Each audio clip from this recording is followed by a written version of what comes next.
Okay, welcome again to another video. It's the lunch hour, so we're going to do a quicker one. This is going to be on bidirectional forwarding detection for BGP. In the last video, we went ahead and added the configuration onto the lab. So this video is just going to be for verification of that configuration. All right, so we're going to start on host A, and we're going to verify that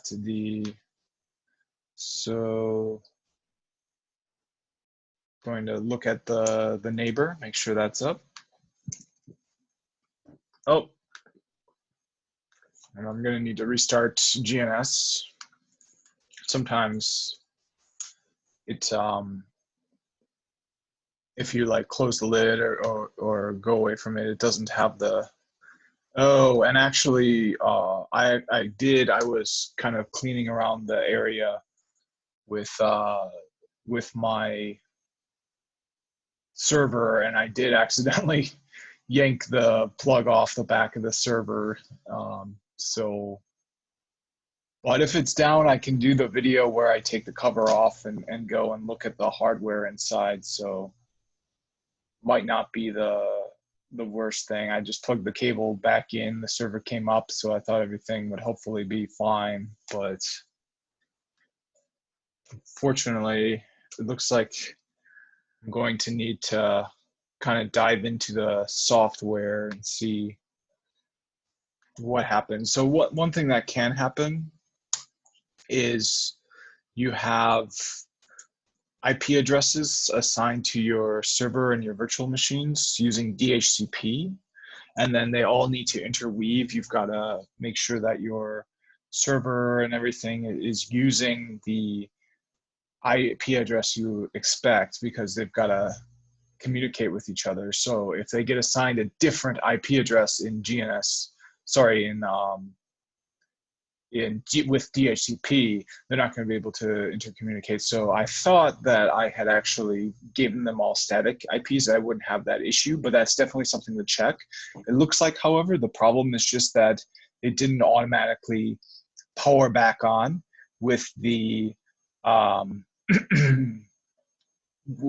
it restarted. So it looks like both of my virtual machines are actually powered off right now. It looks like I've got another error here, unidentified guest OS. So I'm not sure what that's all about, but luckily that's just for my VM, which for my VM for my VPN, which is something I might not need. So one thing I think I would like to do is kind of just go off on a tangent with this video, and since this is down, before powering it up, see if I can actually go ahead and power down that server and take a look inside and kind of have this be that kind of video. So I think hopefully my laptop will be good enough for battery. So I'm going to go ahead and stop sharing. And now I've got myself on the screen. I'm going to, of course, try not to show too much of my messy apartment here, but if I come over here and show the fireplace here, very nice.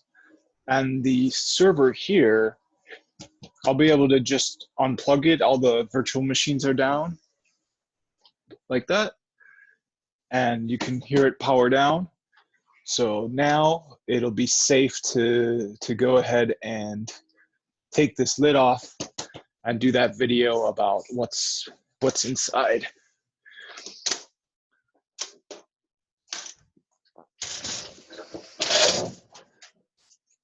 Okay, so here's the video that takes a look at what's inside the server.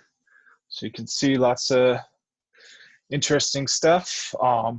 Lots of areas for RAM, lots of RAM slots, and you can see, probably can't see it too well, Might be able to get like a flashlight. Let me grab my phone quick. I'll be back and I'll get a flashlight and hopefully that'll show up better.